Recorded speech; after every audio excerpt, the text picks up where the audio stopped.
Hello again to all my friends in India. This is Steve Walkup and Jeremiah bringing you the book of Romans. So భారతదేశంలో ఉన్నటువంటి స్నేహితులందరూ ఎలాగున్నారు? మరి రోమా పత్రిక పైన ధ్యానాన్ని తీసుకురానై ఉన్నాము. స్టీవ్ వాకప్ గారు, జర్మయ్య గారు కలిసి. Now, remember, in the book of Romans, we have been looking at the section on better news where we can live in victory now in righteousness. So మనము విజయవంతమైన మంచి వార్తను మనము చూస్తూ ఆ భాగాన్ని మనము చూస్తూ ఉన్నాం. Now, believers can obtain spiritual victory over lust, sin, and death in our current bodies. ఈ యొక్క మృత శరీరమందు మనము ఆత్మీయమైనటువంటి యొక్క విజయాన్ని పాపము పైన, మరణము పైన మనము పొందగలుగుతాము అనేటువంటిది శుభవార్తగా మనము చూస్తాం. Last week, we looked at spiritual resurrection of the believer's dead body in time. So గతసారి మనం చూశాము ఆత్మీయమైనటువంటి పునరుత్థానము యొక్క విషయంలో మనము గమనించాం. Today, in 8:14 through 27, we will be looking at spiritual triumph for believers who are willing to suffer with Christ. So ఎవరైతే విశ్వాసులు యేసుక్రీస్తుతో శ్రమలు అనుభవించటానికి ఇష్టపడతారో వాళ్ళు ఆత్మీయమైనటువంటి యొక్క విజయాన్ని గురించి 8వ అధ్యాయము రోమాపత్రిక 14 నుంచి 27 వచనాల్లో మనము ధ్యానించబోతాం. And the teaching today will be the apex of the book of Romans. That is, this is the high point of what Paul is telling the Roman believers.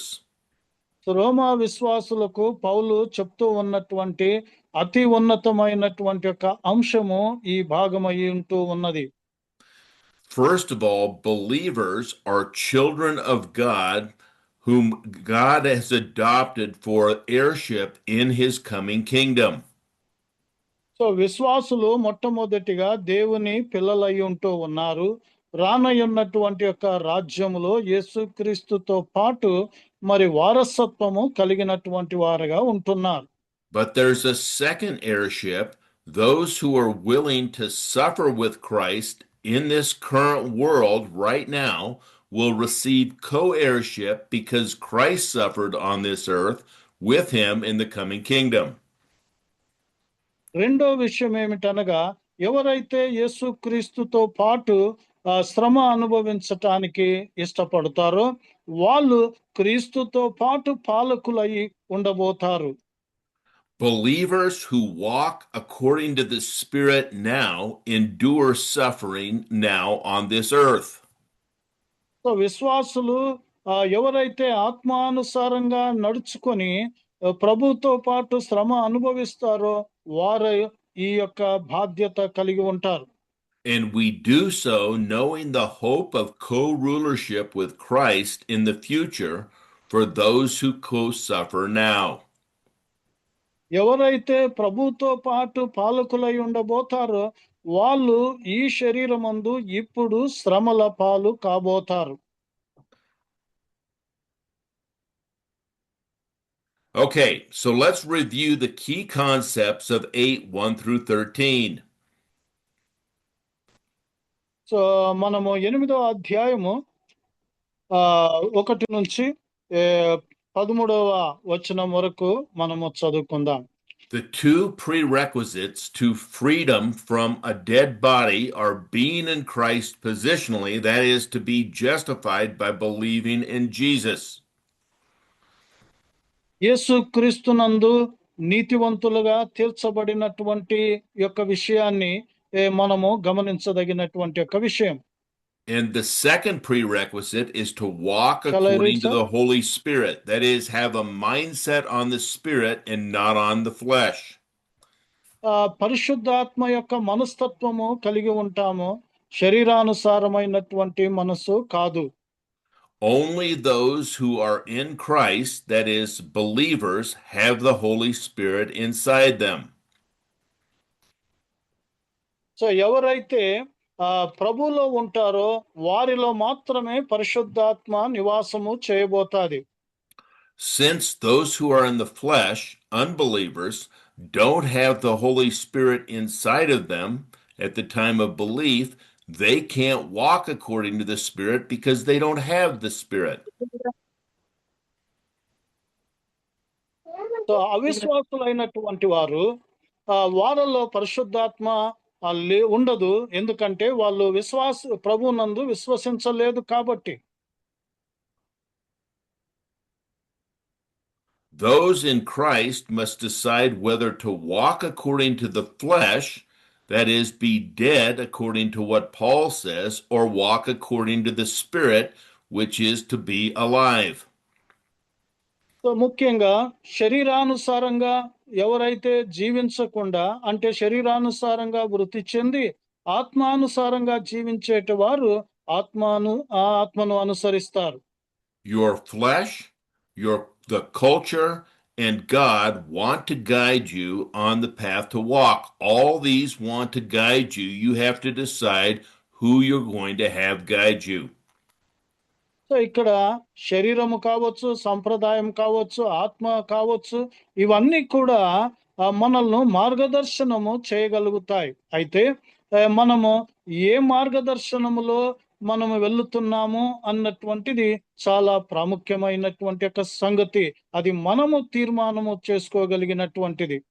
The Spirit gives believers life within their dead bodies so that they can live. That is, living according to Paul is living a life that's pleasing to God.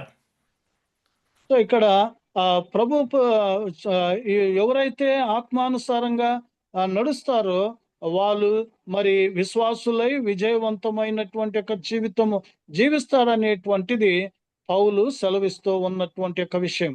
Remember, God's wrath comes down on this earth against all ungodliness and unrighteousness, those who suppress the truth that He is the Creator and ruler over all things.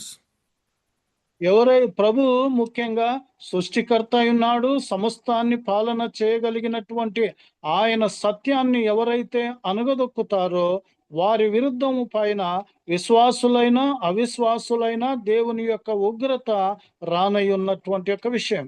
Unbelievers, because they don't acknowledge this, are going to receive God's wrath. So అవిశ్వాసులైనటువంటి వారు దీన్ని గుర్తించకపోవటం బట్టి దేవుని యొక్క ఉగ్రత వారిపైన రాబోతూ ఉన్నారు.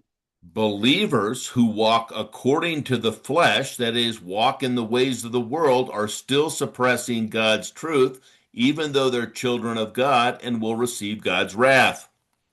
సో దేవుని పిల్లలు అయినప్పటికీ విశ్వాసులు శరీరానుసారంగా జీవించుట బట్టి వారు దేవుని యొక్క సత్యాన్ని అనగదొక్కగలుగుతారు. కాబట్టి ఈ యొక్క విషయంలో దేవుని యొక్క ఉగ్రత వారిపైన కూడా రానయ్యున్నారు. Only believers who walk according to the Spirit will live a life that is pleasing to God, and Paul calls that living. So ఎవరైతే విశ్వాసులు ఆత్మానుసారంగా జీవిస్తారో వారు మాత్రమే నిజమైన విజయవంతమైన జీవితాన్ని జీవిస్తారు. So death in the spiritual victory section is not to live the resurrected life that God has intended for believers to live. So ఆ మరణము అన్నటువంటిది ఆత్మీయంగా మరి వృద్ధి చెందినటువంటి వారు ఈ యొక్క విషయంలో ప్రభుతో పాటు ముఖ్యంగా పునరుత్థాన సంబంధమైనటువంటి యొక్క సత్యాన్ని కలిగి ఉండగలిగినటువంటి యొక్క విషయం. So in 8:1 Paul says that believers who walk according to the Spirit don't suffer God's end-time wrath right now. There's no they don't do it with reason. They suffer with reward coming in the coming kingdom. So ఇక్కడ 8వ వచనంలో 8వ అధ్యాయం 1వ వచనంలో పౌలు అంటాడు, కాబట్టి ఇప్పుడు క్రీస్తుని యేసునందున్న వారికి ఏ శిక్షా విధియు లేదు అన్నటువంటిది. అనగా విశ్వాసులైనటువంటి వారు రాబోయేటువంటి యొక్క తీర్పు ఉగ్రత నుంచి వాళ్లకు విడుదల అనేటువంటిది ఉంటున్నది. The key to how believers live is based on where their mind sets. So ఇక్కడ ముఖ్యంగా ఆ, విశ్వాసులు జీవించగలిగినటువంటి యొక్క ముఖ్యమైన అంశము వారి మనస్సు ఎక్కడ దేనిపైన ఆధారపడి ఉంటుందో అది ముఖ్యమై ఉంటూ ఉన్నది. A worldly mindset leads to walking according to the flesh, which leads to death. So లోకానుసారమైనటువంటి మనస్సు శరీరానుసారంగా అది మరణమునకు నడిపించగలిగినటువంటిది. A Holy Spirit mindset leads to walking according to the Spirit, which leads to life. So ఆత్మానుసారమైనటువంటి యొక్క జీవితం అనేటువంటిది అది జీవమునకు నడిపించగలిగినటువంటిది. Believers live or die based on their mindset. ఆ విశ్వాసులు జీవించటము కానీ మరణించటము కానీ వారి మనస్తత్వము పైన ఆధారపడి ఉంటూ ఉన్నది. A mindset of the world leads to death, not pleasing God. We saw this in chapter 7 when Paul died 3 times, living a life of legalism instead of walking according to the Spirit. So లోకానుసారంగా జీవించగలిగినటువంటి యొక్క మనస్సు అన్నటువంటిది అది మరణానికి సంబంధించినటువంటి యొక్క విషయం. ఈ యొక్క విషయాన్ని మనము 7వ అధ్యాయంలో మనము చూశాము. పౌలు భక్తుడు 3 పర్యాయములు ఆయన మరణించినటువంటి యొక్క విషయాన్ని చూశాం. Conclusion: God's word revealed by the Holy Spirit brings life to the believer. So యొక్క సారాంశంలో గమనించినట్లయితే దేవుని యొక్క వాక్యం అనేటువంటిది పరిశుద్ధాత్మ చేత బయలుపరచబడినటువంటి యొక్క విషయము, మరి అది జీవమునకు కారణము కాగలిగినటువంటి యొక్క విషయం. Okay, that brings us to the next section, 8:14 to 27. Let's read that, please. So మనము రెండో భాగానికి మనము గమనించినట్లయితే 8వ అధ్యాయము 14 నుంచి 27 వరకు మనము చదువుకుందాం. ప్రభాకరన్న చదువుతారా? 8వ అధ్యాయము 14 నుంచి 27.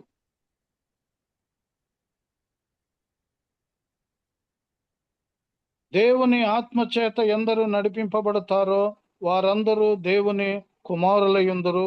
ఏలయనగా మరలా భయపడుటకు మీరు దాస్యపు ఆత్మను పొందలేదు, కానీ దత్తుపుత్ర ఆత్మను పొందితిరి.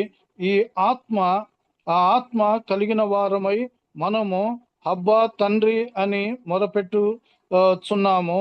మనము దేవుని పిల్లలమని ఆత్మ తానే మన ఆత్మతో కూడా సాక్ష్యమిచ్చుచున్నాడు.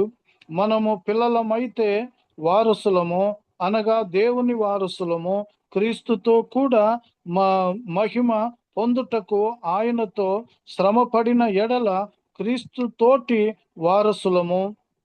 మన ఎడల ప్రత్యక్షము కాబోవు మహిమ ఎదుట ఇప్పటి కాలపు శ్రమలు ఎన్నదగినవి కావని ఎంచుచున్నాము. దేవుని కుమారుల ప్రత్యక్షత కొరకు సృష్టి మిగుల ఆశతో తేరి చూచుచు కనిపెట్టుచున్నది. ఏలయనగా సృష్టి నాశనమునకు లోనైన దాసత్వములో నుండి విడిపింపబడి దేవుని పిల్లలు పొందబోవు మహిమ గల స్వాతంత్రము పొందుదునను నిరీక్షణ గలదై స్వేచ్ఛగా కాక దానిని లోపరిచిన వాని మూలముగా స్వస్థపరచబడెను. సృష్టి యావత్తు ఇది వరకు ఏకాగ్రహముగా మూలుగుచు ప్రసవ వేదన పడుచు నున్నాదని ఎరుగుదుము. అంతేకాదు ఆత్మ యొక్క ప్రథమ ఫలము నొందిన మనము కూడా దత్తుపుత్రత్వము కొరకు, అనగా మన దేహము యొక్క విమోచనము కొరకు కనిపెట్టుచు మనలో మనము మూలుగుచున్నాము. ఏలయనగా మనము నిరీక్షణ కలిగిన వారమై రక్షింపబడితిమి. నిరీక్షింపబడినది కనబడునప్పుడు నిరీక్షణతో పని ఉండదు. తాను చూచుచున్న దాని కొరకు ఎవరు నిరీక్షించును? మనము చూడని దాని కొరకు నిరీక్షించిన ఎడల ఓపికతో దాని కొరకు కనిపెట్టుదము. అటువలే ఆత్మయు తన బలహీనతను మన బలహీనతను చూచి సహాయము చేయుచున్నాడు. ఏలయనగా మనము యుక్తముగా ఎలాగు ప్రార్థన చేయవలెనో మనకు తెలియదు గాని ఉచ్చరింప శక్యము కాని మూల్గులతో ఆ ఆత్మ తానే మన పక్షముగా విజ్ఞాపన చేయుచున్నాడు. మరియు హృదయములను శోధించువాడు ఆత్మ యొక్క మనస్సు ఏదో ఎరుగును. ఏలయనగా ఆయన దేవుని ప్రకారము పరిశుద్ధుల కొరకు విజ్ఞాపనము చేయుచున్నాడు. Okay, we need everybody to mute themselves, please, so we don't get background. So అందరూ మ్యూట్ లో ఉంచాలని మనవి చేస్తూ ఉన్నాం. Thank you. Okay, notice in verse 14, this is very important. For as many that are led by the Spirit of God are sons of God. So ఇక్కడ 14వ వచనము గమనించాలి. ఎందరైతే దేవుని యొక్క ఆత్మతో నడిపించబడతారో వారు దేవుని కుమారులయుందురు. Sons of God are different than children of God. దేవుని కుమారులు అనేటువంటిది మరి దేవుని పిల్లలకు వ్యత్యాసముగా ఉన్నటువంటి యొక్క విషయం. An unbeliever becomes a child of God when they believe in Jesus for eternal life and they are promised to live in God's kingdom forever. అవిశ్వాసులు ప్రభువును ఎప్పుడైతే విశ్వసిస్తారో అప్పుడు వారు దేవుని పిల్లలగుతారు. But notice this verse isn't talking about believing in Jesus for eternal life. That was back in the faith section that we had in the previous chapters, in chapters 3 through 5. So మనము 3 నుంచి 5 అధ్యాయాల్లో ఇంతకు పూర్వము మనము చూసినటువంటి విధంగా అది విశ్వాసమునకు సంబంధించినటువంటి యొక్క భాగముగా విశ్వాసము ద్వారా నిత్య జీవము పొంది దేవుని పిల్లలగుగలిగినటువంటి యొక్క విషయం. That was the justified by faith section, how an unbeliever who is unrighteous can be declared righteous through faith in Jesus Christ. ప్రభునందు విశ్వాసం ఉంచుట ద్వారా అవిశ్వాసులైనటువంటి వారు అనీతివంతులైనటువంటి వారు నీతివంతులుగా తీర్పు తీర్చగలిగినటువంటి యొక్క విషయాన్ని ఆ భాగములో చూస్తాం. But 8:14 says, those who are led by the Spirit, remember when an unbeliever believes, they receive the Spirit. Now the question is somebody going to be led by the Spirit or be led by their flesh? So తర్వాత విశ్వాసులైనటువంటి వారు ఆత్మానుసారంగా నడిపించబడవచ్చు లేక శరీరానుసారంగా నడిపించబడవచ్చు. Those who are led by the Spirit will be sons of God, not just children of God. Sons of God is a reference to inheritance. That is, they will reign with Christ in the coming kingdom.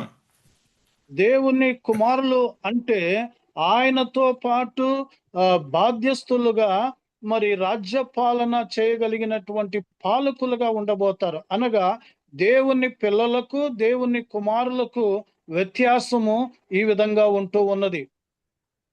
Paul brings this to clarity in 8:15 and 16 when the believer testifies that God is his Father while the Holy Spirit confirms this truth. So ఇక్కడ పౌలు భక్తుడు ఈ రెండు విషయాలు ఆ వ్యత్యాసాన్ని మరి ఆయన చూపించబోతూ ఉన్నాడు. విశ్వాసము ద్వారా దేవుని పిల్లలైతాము, అయితే ఆత్మానుసారంగా నడిపించుట బట్టి దేవుని కుమారులైతాము. The adoption here in verse 15 is an adoption not like our adoption to a family today, but like a adoption into a royal family where you can rule as we will rule in the coming kingdom. ఈ 15వ వచనములో దత్తు పుత్రాత్మను గురించి మనము చూస్తూ ఉన్నాము. అనగా ఈ దత్తు పుత్రాత్మ అనేటువంటి ఈ యొక్క ధన్యత అనేటువంటిది దేవుని కుటుంబములో మరి ఆ బాధ్యత హక్కు కలిగి ఉండటమే మాత్రమే కాదు, కానీ ముఖ్యంగా రాజరికమైనటువంటి యొక్క పాలకుల కుటుంబము, రాజుల యొక్క వంశానికి చెందినటువంటి వారముగా ఉంటాం. So 8:17 is misunderstood many times, so let's bring clarity to what Paul is saying. 17వ వచనం అనేటువంటిది చాలా మంది తప్పుగా అర్థము చేసుకుంటారు పౌలు చెప్పగలిగినటువంటిది. కాబట్టి దీన్ని తేటగా విభజించి మనం అధ్యయనము చేద్దాం. The moment an unbeliever believes in Jesus for eternal life, accepts his promise, he becomes a child of God and will live with God in his kingdom forever. That's God's heirship. So ఇక్కడ దేవుని వారసులము అని చెప్పబడుతూ ఉంది.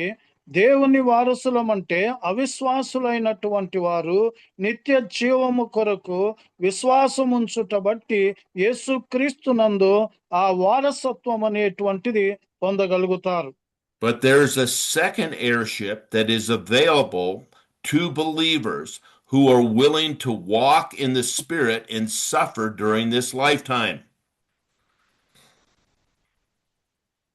So రెండవ వారసత్వము అనేటువంటిది గమనించినట్లయితే క్రీస్తుతో పాటు, అనగా ఎవరైతే ఆత్మానుసారంగా జీవిస్తారో వారు క్రీస్తుతో పాటు మరి పాలకులు కాబోతారు.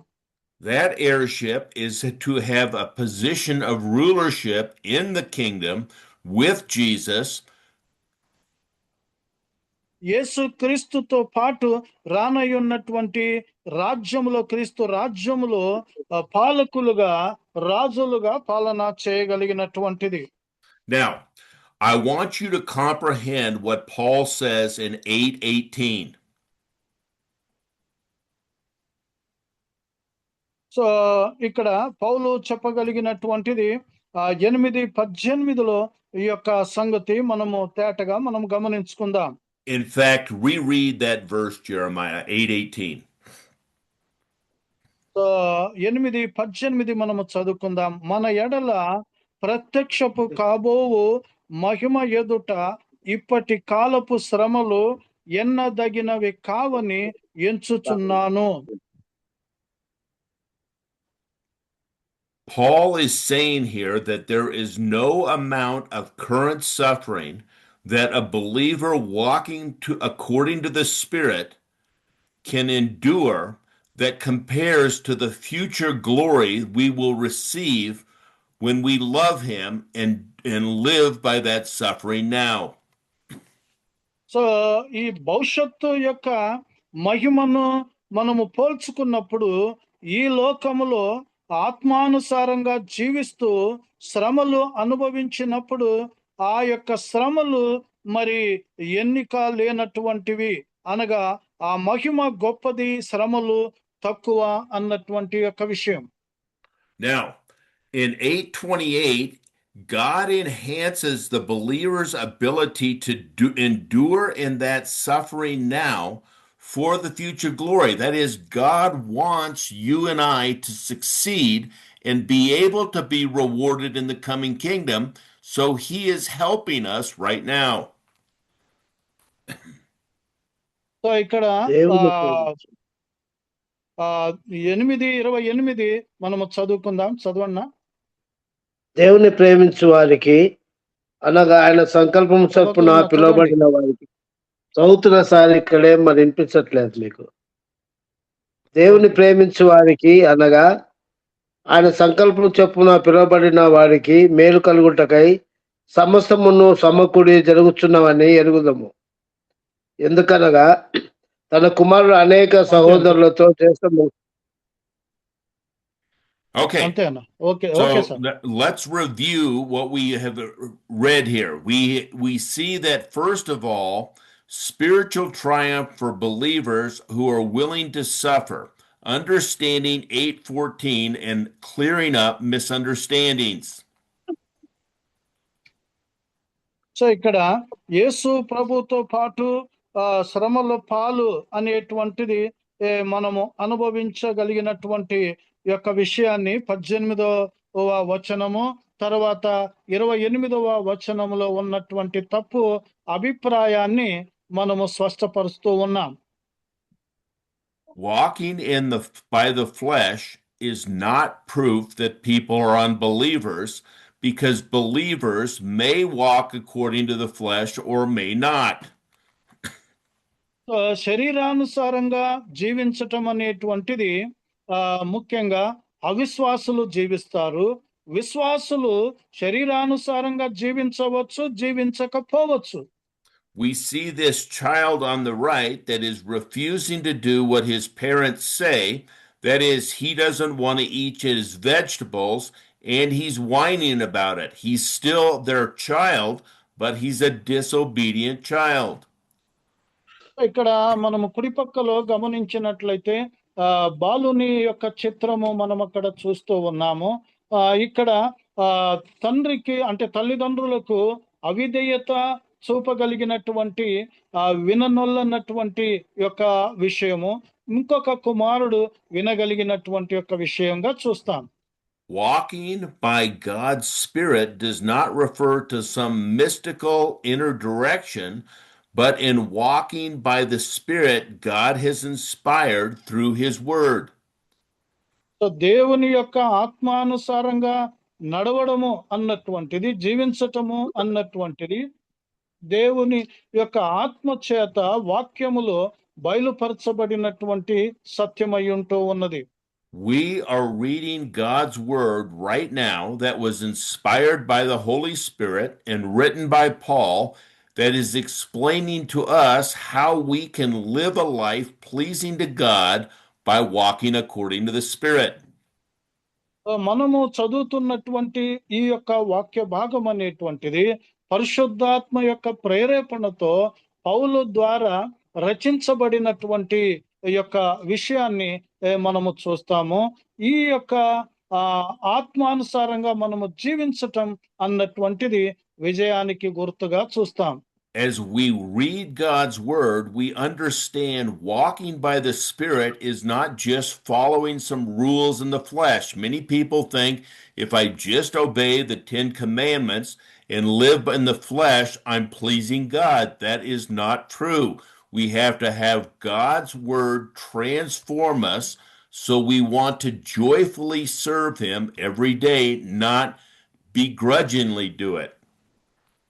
సో ఆత్మానుసారంగా జీవించటము అన్నటువంటిది ఈ యొక్క విషయంలో దేవుని యొక్క నియమాలను ఏదో పాటించటము, దశాజ్ఞలు ఇలాంటివి చట్టాలు నెరవేర్చటము, పాటించటము అన్నటువంటిది కాదు. కానీ ఆత్మానుసారంగా జీవించటము అంటే ఆత్మ మనల్ని మార్పుకు నడిపించి దేవుణ్ణి మెప్పించగలిగినటువంటి యొక్క జీవితము, సేవ అనేటువంటిది చేయగలిగినటువంటిది అయి ఉంటూ ఉన్నది.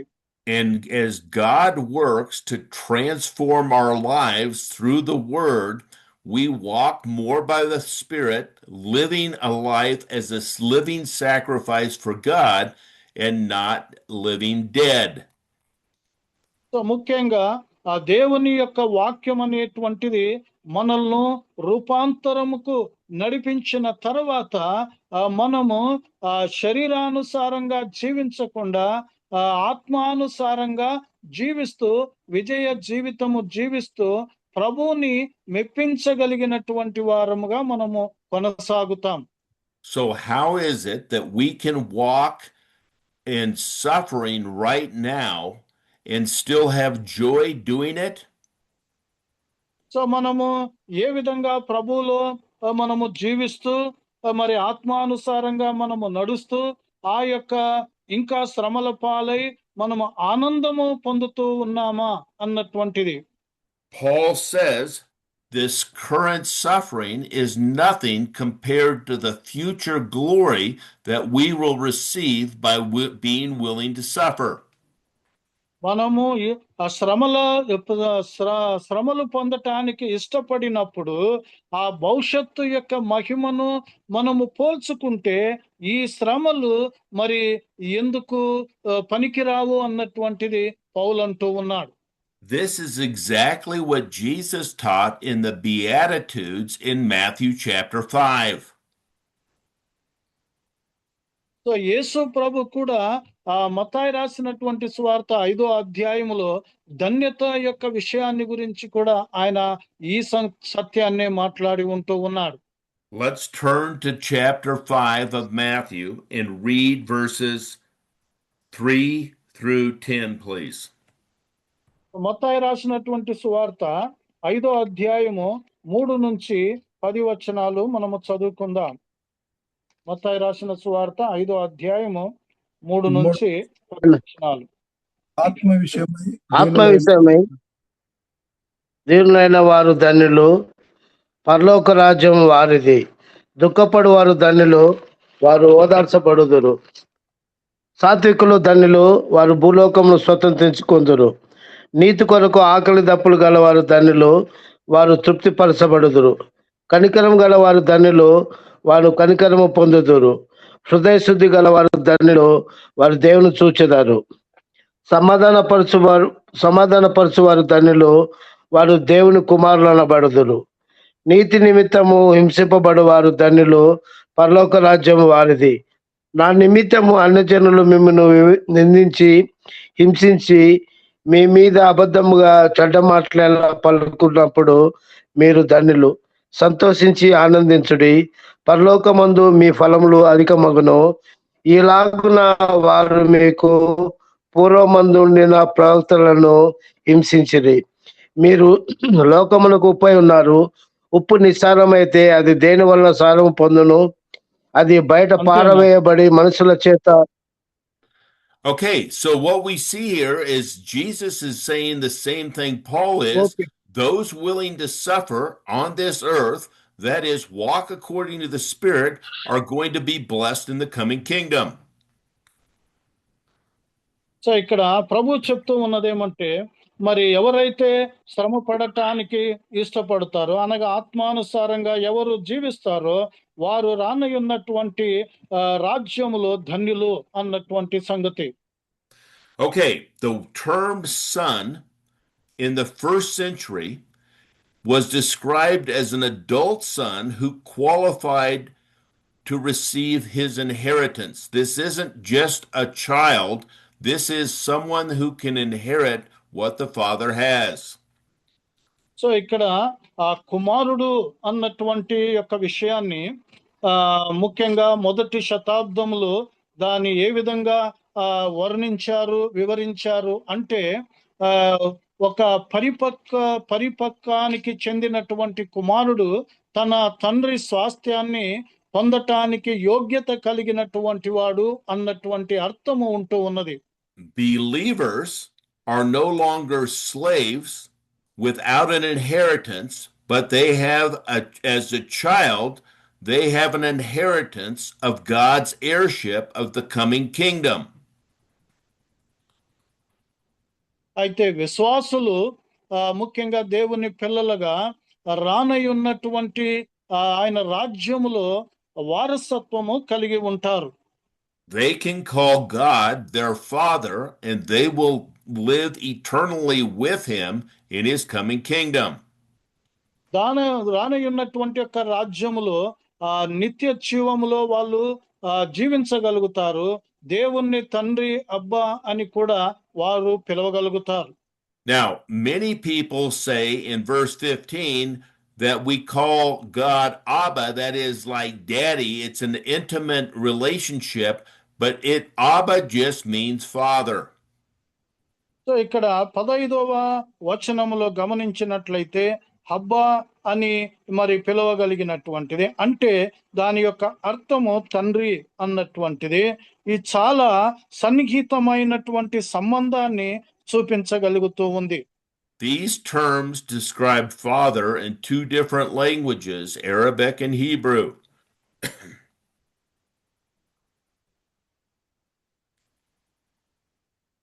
సో ఇక్కడ Arabic and ప్రత్యేకంగా Greek. రెండు గ్రీకుకు హీబ్రూకు ఉన్నటువంటి రెండు లోతైనటువంటి యొక్క విషయాలు ఇక్కడ మనము గమనిస్తాం. So this is not a child approaching the father, but a son who is mature and adult, where the father is going to reward him. So అయితే కుమారుడు అంటే పరిపక్వత పొందినటువంటి కుమారుడు తండ్రి చేత మరి ప్రతిఫలము పొందగలుగుతాడు. The Spirit confirms that believers are God's children by testifying along with the believer's spirit who testifies also. పరిశుద్ధాత్మ మన ఆత్మతో సాక్ష్యం ఇవ్వగలిగినటువంటిది ఏమనగా మనము దేవుని పిల్లలము అన్నటువంటి యొక్క సాక్ష్యము. This twofold testimony solidifies a believer's access to the Father and underlies both a general heirship and a special co-heirship inheritance with Christ. So ఈ రెండు రకాలైనటువంటి ఈ యొక్క సాక్ష్యము అన్నటువంటిది సర్వసామాన్యమైనటువంటి వారసత్వము వేరుగా ఉంటూ ఉన్నది. మరి క్రీస్తుతో పాటు మరి పాలన చేయగలిగినటువంటి వారసత్వం అనేటువంటిది అది ఒక వేరుగా ఉండగలుగుతూ ఉంది. So all believers are children of God and have an heir of God the Father by being in his kingdom. విశ్వాసులందరూ కూడా దేవుని పిల్లలై ఉంటూ ఉన్నారు. ఆయన యొక్క రాజ్యములో వారసులుగా పొందబోతారు. So we can see below we have this circle. Outside the circle are all unbelievers who will go to the lake of fire. They will not be part of God's kingdom. అవి ఇక్కడ మనము ఈ యొక్క circle ను మనము చూస్తూ ఉన్నాము. ఈ సర్కిల్ లోపల ఉన్నటువంటి వారు అందరూ విశ్వాసులు, సర్కిల్ బయట ఉన్నటువంటి వారు అవిశ్వాసులు. వారందరూ కూడా నిత్య నరకమునకు వెళ్ళగలుగుతారు. But all believers are God's children, and so they will be heirs in his kingdom, and so that's what is in the inner circle. So విశ్వాసులు అందరూ కూడా దేవుని పిల్లలై ఉంటూ ఉన్నారు. ఆయన రాజ్యములో వారసులుగా ఉంటారు. But there's another circle inside of the believer circle. That is, those believers who are willing to suffer with Christ now on this earth will become co-heirs and rule with Jesus in the kingdom. So ఈ యొక్క విశ్వాసుల యొక్క సర్కిల్లో మరి ఒక చిన్న circle ఉంటూ ఉన్నది. ఎవరైతే విశ్వాసులై ఉండుకొని క్రీస్తు యొక్క శ్రమల్లో పాలుభాగస్తులై శ్రమల పాలైతారో వారు క్రీస్తుతో పాటు పాలన చేస్తారు. That means not every believer in the kingdom will rule with Jesus. Only those who are living a life according to the Spirit now. So అంటే విశ్వాసులందరూ కూడా పాలన చేస్తారు అన్నటువంటిది కాదు. ఎవరైతే క్రీస్తుతో పాటు శ్రమలు పొందుకుంటారో వారు మాత్రమే. Many wrongly teach that just because you become a believer, you're automatically going to walk according to the Spirit for the rest of your life. That's not what Paul is teaching. So కొంతమంది తప్పుగా బోధించేటువంటి యొక్క విధంగా ఏమంటే, నీవు ఎప్పుడైతే విశ్వసిస్తావో నీ యొక్క విశ్వాస జీవితము అనేటువంటిది వారసులుగా చేస్తాది అన్నటువంటిది అది తప్పైనటువంటి యొక్క విషయం. So in 18 through 28, believers can endure suffering now, knowing that there is a great contrast between our current sufferings because of its briefness, that is, it's a short-term period, and it's not near as difficult as the reward we're going to receive. So 18వ వచనము నుంచి 8వ అధ్యాయంలో 28 వరకు మనము గమనించినట్లయితే ఆ విశ్వాసులు ఈ విధంగా యొక్క అనేటువంటిది మరి శ్రమల పాలై పొందుతున్నప్పుడు ముఖ్యంగా ఆయన రానయ్యున్నటువంటి మహిమ ఆ ప్రభావాన్ని పోల్చుకున్నప్పుడు మరి ఈ యొక్క శ్రమలు ఎంతో విలువలేనటువంటిదిగా భావించుతాం. Okay, so what does this mean exactly? It means that when we suffer now, it's only for a temporal amount of time, and it's not nearly as much suffering as the eternal reward we're going to get, which won't be temporal, will be forever, and the glory will be much greater than the suffering that we have now. So ఈ లోకం యొక్క ఆ శ్రమలు అనేటువంటిది అది తాత్కాలికమైనటువంటి యొక్క విషయం. ఈ తాత్కాలికమైనటువంటి శ్రమలు మరి శాశ్వతమైనటువంటి మహిమకు పోల్చుకున్నప్పుడు మరి వెళ్ళలేనటువంటి యొక్క విషయముగా Can we have whoever's talking to mute themselves, please? మాట్లాడే వాళ్ళు మ్యూట్ చేయండి దయతో. మాట్లాడుతున్నారు, వినిపిస్తుంది, డిస్టర్బ్ అవుతుంది. Thank you. Okay, so we've talked about the current sufferings not comparing to the future glory that will be revealed in us. So ఈ యొక్క ప్రస్తుత శ్రమలు అనేటువంటిది భవిష్యత్తు మహిమను ప్రత్యక్షపరచగలిగినటువంటి యొక్క విషయాన్ని మనం చూస్తాం.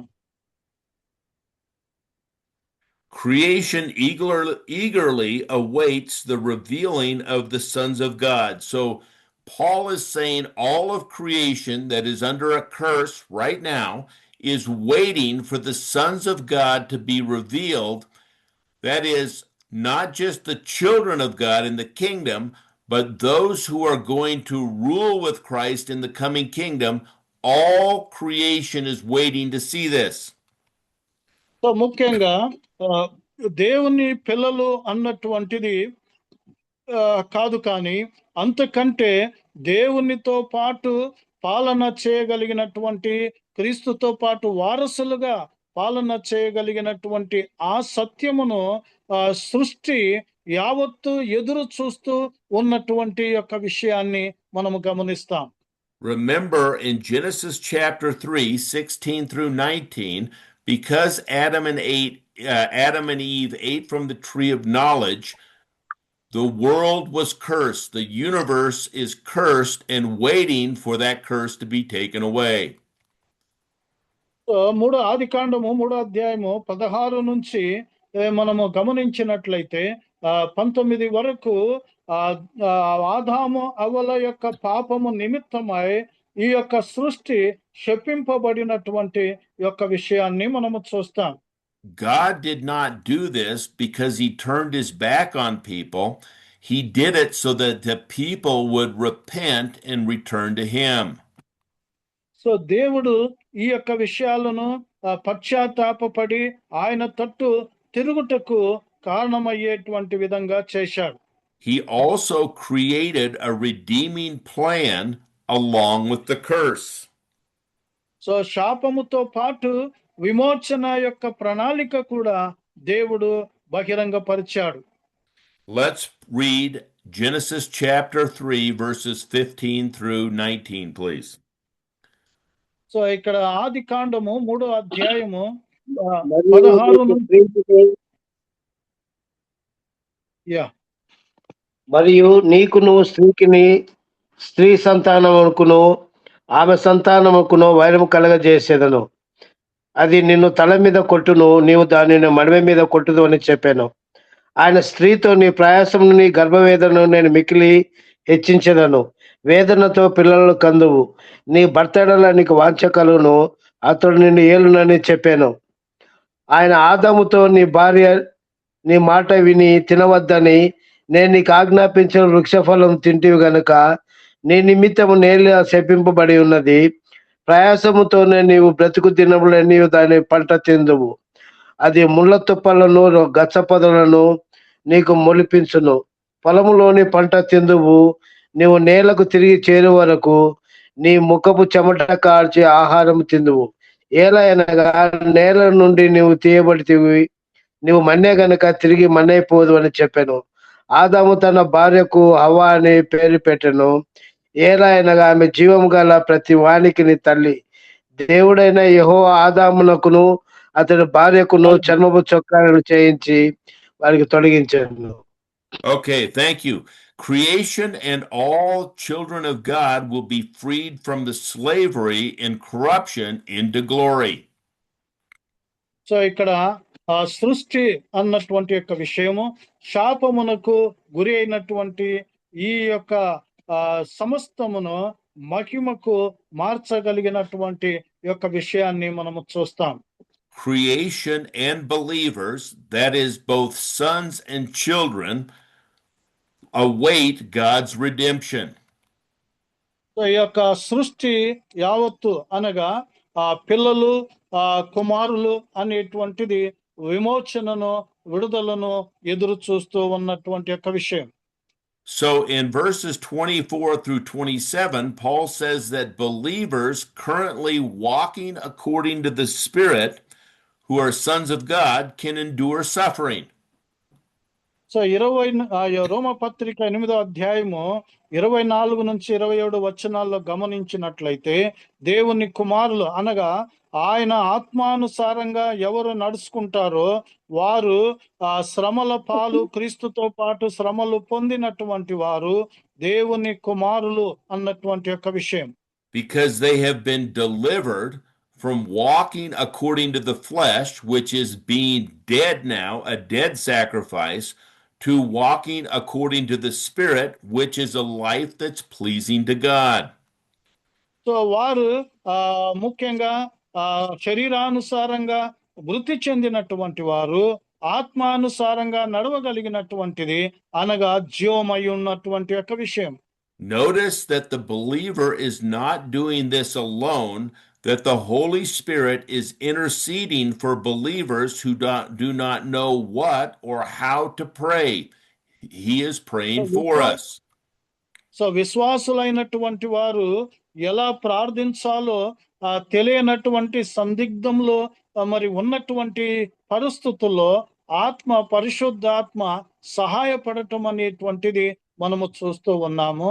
విశ్వాసులు మాత్రమే మరి దీన్ని చేయలేనటువంటి యొక్క విషయంగా ఆత్మ సహాయపడుతూ ఉన్నటువంటి యొక్క విషయాన్ని చూస్తాం. He is interpreting our groans to the Father according to the Father's will.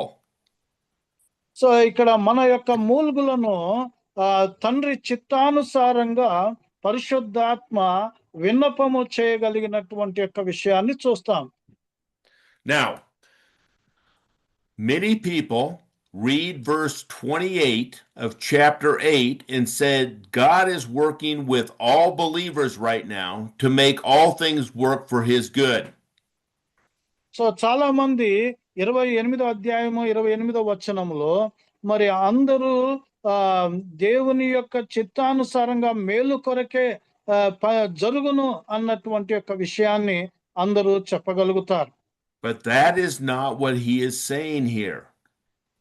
So ఆ విషయం కాదు ఇక్కడ పౌలు ఇక్కడ చెప్తూ ఉన్నటువంటి యొక్క విషయం.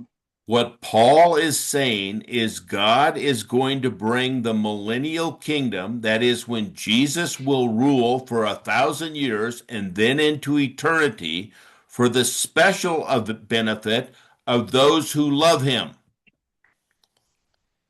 సో ఇక్కడ ప్రత్యేకంగా ఎవరైతే ఆయనను ప్రేమిస్తారో వారికి 1000 ఏండ్ల పాలన తీసుకురానయ్యున్నటువంటి యొక్క విషయం, దాని తర్వాత నిత్యత్వాన్ని తీసుకురాగలిగినటువంటి లాభదాయకమైనటువంటి యొక్క విషయాలను గురించి మాట్లాడుతున్నాడు. And most people teach that every believer is those who love Jesus and those who love God the Father and his plan.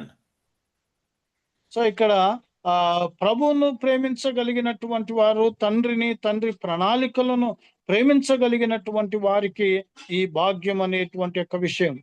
But in this context, those who love him are those who are willing to suffer now and walk according to the Spirit and live a life that's pleasing to God. He is setting the millennium up where his son will rule, and those sons will rule with him in the coming kingdom. So ఇక్కడ ముఖ్యంగా ఎవరైతే ఆత్మానుసారంగా జీవిస్తారో శ్రమలు పొందటానికి ఇష్టపడతారో అలాంటి వారు యేసుక్రీస్తు ఆయన తండ్రి కుమారుడైనటువంటి క్రీస్తు 1000 ఏండ్ల పాలన చేయబోతాడు కాబట్టి ఆయనతో పాటు ఆయన కుమారులు కూడా పాలన చేయబోతారు. So what we see in verse 28, that he is not speaking to individuals, but to a group of people. ఇక్కడ 28వ వచనము గమనించినట్లయితే వ్యక్తిగతంగా ఆయన మాట్లాడటం లేదు, కానీ మరి ఒక సమూహానికి ఒక గుంపుతో ఆయన మాట్లాడటం మనం చూస్తాం.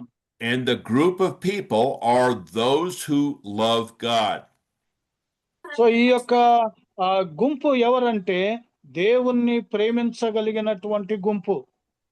Now, does this good happen in time or in the kingdom? It's in the millennial kingdom. ఈ యొక్క 1000 ఏండ్ల పాలనలో జరగబోయేటువంటి యొక్క అంశాన్ని ఇక్కడ మనము గమనిస్తాం. So it's not all things are working together for good right now. Satan is ruling in this evil time. All things right now are working for the good of the coming millennial kingdom. So సాతాను ఇప్పుడు మరి పాలన చేస్తున్నాడు ఈ యొక్క లోకము. ఇప్పుడు మన అందరి మంచి కోసము అన్నటువంటిది కాదు, ఆయన రాజ్యములో రానయ్యున్నటువంటి ఆ రాజ్యములో మేలు కొరకు మంచి కోసము జరగబోతాది. And what group is he talking about? Is he talking about children of God or sons of God? So ఈ యొక్క గుంపు ఏ గుంపుతో పౌలు మాట్లాడుతున్నాడు? దేవుని పిల్లలైనటువంటి గుంప లేక దేవుని కుమారులైనటువంటి గుంప? Remember 8:14 said those who love him are sons of God. So 8:14 గమనించినట్లయితే ఎందరైతే ఆయనను ప్రేమిస్తారో వారు దేవుని పిల్లలు అన్నటువంటిది. That is, those who are called according to his purpose, those who are willing to suffer now so they may reign with Christ in the coming kingdom. అంటే ఎవరైతే ఆయనతో పాటు శ్రమలు అనుభవించటానికి ఇష్టపడతారో ఆయనతో పాటు పాలకులు కాబోతారు. So God is working to bring the millennial kingdom about for the special benefit of those who are willing to suffer now and take part in his future glory.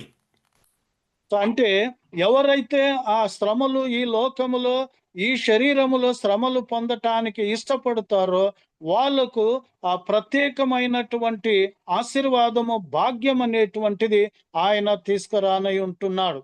This is a special opportunity for those who are willing to walk according to his spirit in this life, suffering for future glory with Christ. So ఎవరైతే ఈ యొక్క లోకములో ఆత్మానుసారంగా జీవించి శ్రమలు అనుభవించటానికి ఇష్టపడతారో భవిష్యత్తులో వారికి గొప్ప మహిమ భాగ్యము ఉండబోతూ ఉంది. Let us pray. ప్రార్థించుకుందాం.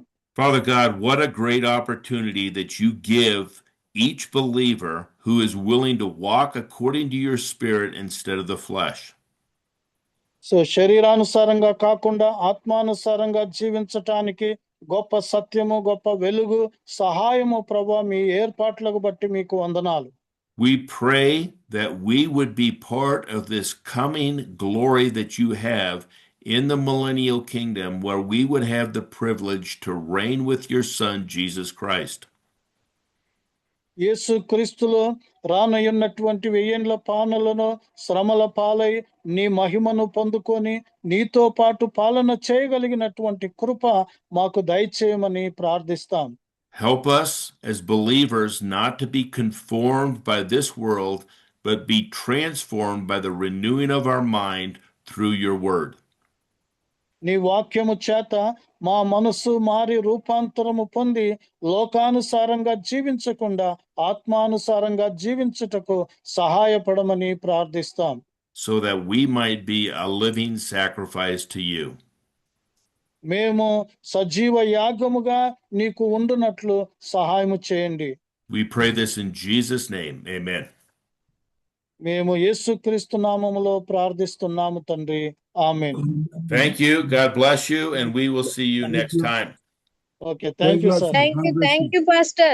You're welcome. God bless you.